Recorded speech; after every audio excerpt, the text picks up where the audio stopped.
Have you ever left somebody's presence? I'm exaggerating only slightly. And they said something in your gut, you went, it's not gonna happen. You didn't know why, but you just knew it wasn't gonna happen. How many of you have that experience? Say aye. That's because your brain is trained to look for what we call incongruencies. Incongruency is when your voice and your body and the words don't match. People notice that. So when you say, sure, they notice that. They notice when the inflection doesn't match the word. And even if they don't notice it consciously, they notice it unconsciously. And so you've got to communicate congruently. Now, this is not only true of other people, but yourself too. Now, where is this really valuable? Well, it's really valuable when you're communicating to yourself. If you say to yourself, okay, I'm gonna do it, I'm gonna do it, I'm gonna do it, I'll do it. What does your brain say?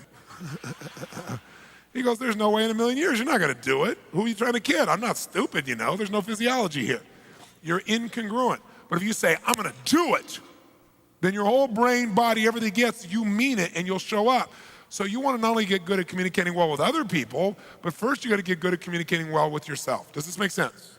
So one of the things we wanna do is get you so you are congruent, so that when you go to do something, all of you is saying yes, not just the words, your body, your voice, everything. And when all three are aligned, then you have this thing called power, congruency, consistency, the capacity to get yourself to do what's necessary like that immediately. That's part of our target. And that comes from congruent communication. Good example, by the way, of congruent communication is the mafia. When they communicate, do people know exactly what they mean? Yes. In fact, if you remember, there was this one Don they were after forever, and they could never get this guy. And they finally got him a few years ago. And the reason that the authorities could never capture him is he understood the power of communication. And he was really smart. He protected all his communication networks. Not only when he said something, people knew what he meant, but also he protected all the ways he communicated so no one could grab a hold of information.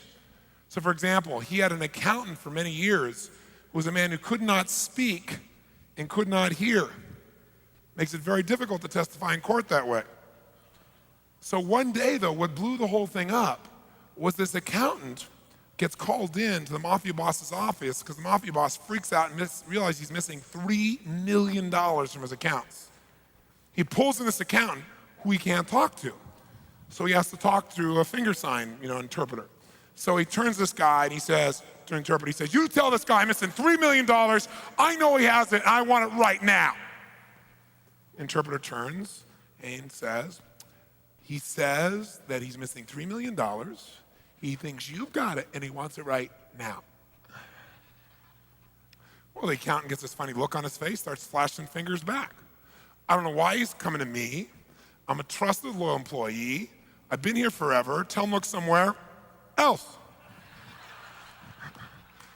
Well, the mafia boss is watching his hands going back and forth in hyperspeed, right? So he turns to the interpreter and says, what'd he say? What'd he say? The interpreter turns to the mafia boss and says, well, he said he's a trusted, loyal employee. He's been here forever. He doesn't have any of your money, and you have to look somewhere else. Well, the mafia boss didn't have much patience, so he pulled out a very big gun, put it direct at the head of the accountant, started screaming, you tell that accountant I want my money right now, I'm blowing his brains out. The interpreter turns, starts flashing signs. He says he's very upset. He knows you have the money, he wants it right now, he's gonna blow your brains out, right? All of a sudden, this accountant starts flashing signs very, very rapidly. He goes, stop him, stop him, stop him. I'll tell you where the money is. It's in my cabin, by the lake, under my bed. Well, the mafia boss is watching his hands going back and forth at incredible speed. He turns to the interpreter and says, what'd he say, what'd he say? And the interpreter turns to the mafia boss and says, he says he doesn't think you have enough guts to pull that trigger.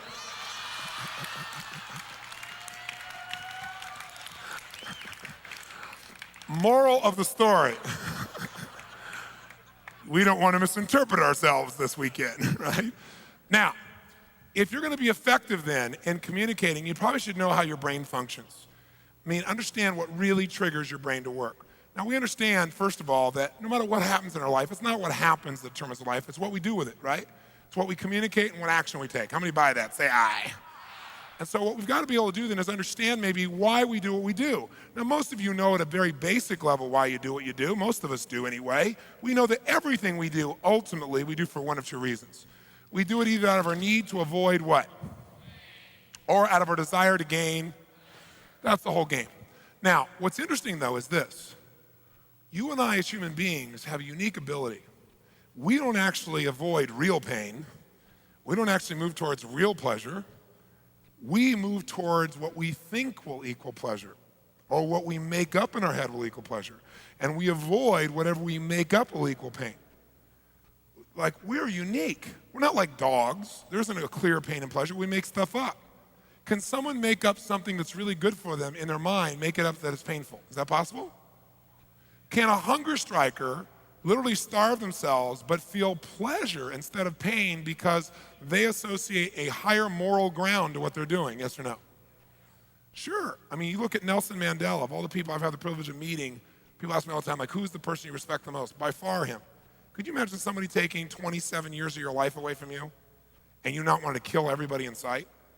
And then you not only don't kill anybody or come out and do anything, but you come back out and say, listen, let's rule the country together. You people that put me in jail for a quarter of a century. I mean, that shows you what a human being is capable of. And when I met him, I said, how did you make it through that suffering? I mean, and he looked at me and said, what suffering? I said, well, like 27 years, what'd you do? He said, that wasn't suffering, Tony. He said, that was preparation. He said, while I was there, I was preparing for one of two things. Either I would die and my death would spark a revolution in my country and I knew then my life's purpose would be met, or I'd get out and I'd end up running my country. So I was preparing to be a great leader. I mean, most people probably didn't have that communication with themselves. That's why you don't know Joe Schmo, but you do know Nelson Mandela. Because Joe Schmo never communicated with the darn it, you know who he is. Communication is everything. Mastering that communication is everything. And we have that power. So we have the ability to decide what equals pain, what equals pleasure. But here's the problem. Most of us do act like dogs. We let other people tell us how to feel. In fact, the average American watches television 7 hours a day still, even with the internet. 7 hours a day is the national average. That's it, 7, right? And what's happening there is people are being taught what to feel.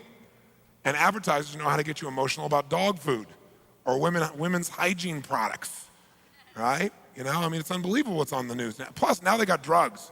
Here's this drug. It's really wonderful, but it may not work, and it may kill you. It may give you brain hemorrhaging. It may do this. It may make you kill your best friend. But please call your doctor and see if you'd like it for you.